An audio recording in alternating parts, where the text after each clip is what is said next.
Mambo vipi mdau wa burudani?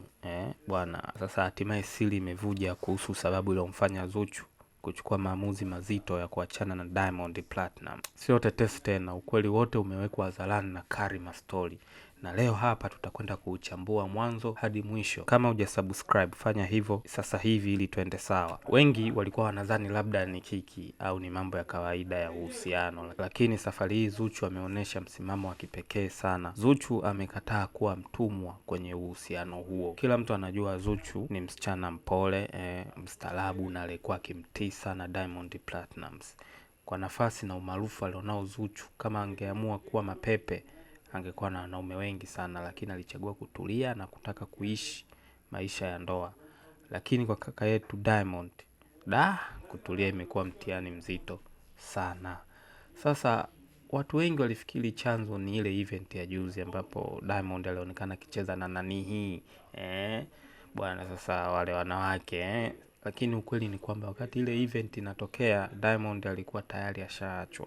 Alikuwa yuko huru, yani single, na ndio maana alikuwa anajidai anavyotaka. Zuchu alishaamua kuweka mambo bayana kwa timu yake jana yake. Akawaambia wasijisumbue kumtetea kwa sababu alishamalizana na huyo bwana na anaendelea na maisha yake. Wapo hata kwenye mchakato wa talaka. Sasa utajiuliza sababu hasa ni nini mpaka Zuchu kafikia hapo. Hapa ndiyo chuma kilipolala. Inasemekana kuna message zimefumaniwa kwenye simu ya Diamond Platnumz kutoka kwa mmoja wa wafanyakazi wake wa kike.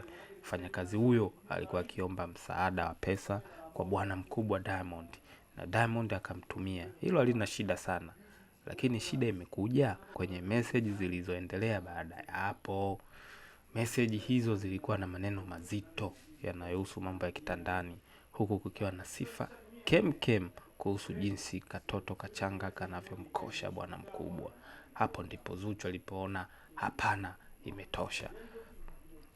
Je, unadhani Zuchu amefanya maamuzi sahihi kujiondoa kwenye haya mahusiano au alipaswa kuvumilia? Hebu shusha comment yako hapo chini. Usisahau kulike na kushare video hii. Pia usisahau kusubscribe. Tukutane kwa ajili ya update zijazo.